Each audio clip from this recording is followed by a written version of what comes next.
alipoota ku nsonga z'ebyobulamu mu Uganda eyakolebwa n'etuumibwa Uganda Health Accounts 2016 yayoleka nti buli munnayuganda singa aba afunye obulwadde obumusumbuwa kimwetaagisa ebitundu 37 ku buli 100 eby'ensimbi z'aba akoze okwetuusaako obujjanjabi waakiri obusaanidde.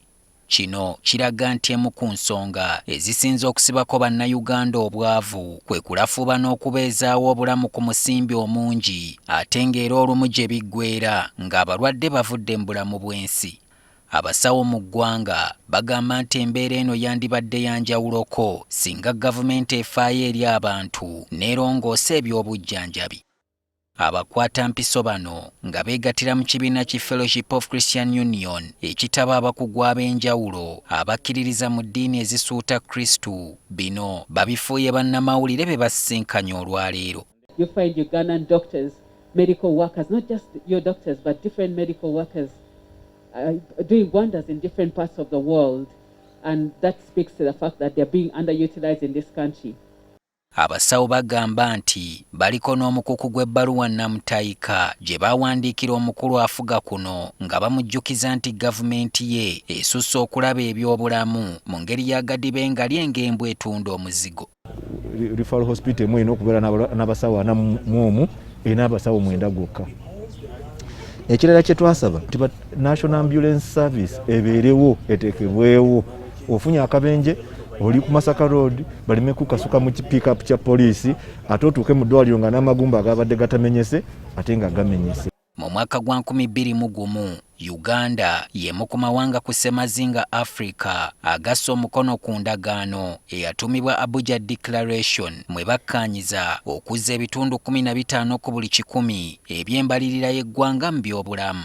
Abasawo beewuunya nti ate abakulu kuno bakolera ddala kyanjawulo kubanga ensimbi zino ate zizze zikendeera bukendeezi ng'ezaali ku bitundu 8.9 ku buli 100. Olwaleero alipoota ziraga nti zadda ku bitundu 5.9 ku buli 100. Kyokka omwogezi wa minisitule y'ebyobulamu Emmanuel Ainebyona bino abisambazze ng'agamba nti yalaba ate omusimbi gweyongera bweyongezi. Amalwaliro ga gavumenti gafuna ssente ntono.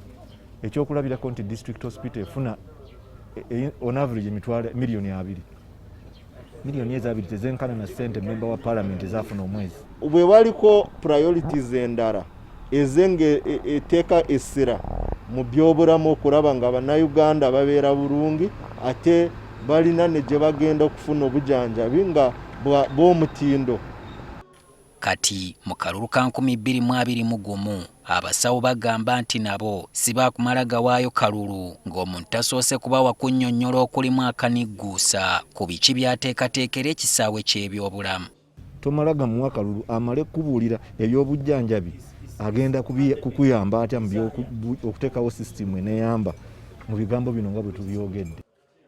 Buli mwaka gavumenti esaasaanya omuketegge gw'ensimbi ku kujjanjabira abakungu baayo mu mawanga amalala. Okugeza mu 2016 waliwo alipoota eyakolebwa ng'eronkoma nti gavumenti yamalawo obukadde bwa dola za Amerika 123 nga bwe buwumbi 455 mu kujjanjaba abanene mu ggwanga lya Buyindi wokka. Ekinyuma okuwulira eddwaliro kapyata ery'abakazi e Mulago lyawemmenta obukadde bwa dola 25 nga bwe buwumbi bw'eza kuno 98 ezigwamu, ekiraga nti ensimbi ezaasaasanyizibwa mu mwaka gumu zisobolera ddala bulungi okuzimbayo amalwaliro amalala nga gano kumpi 5.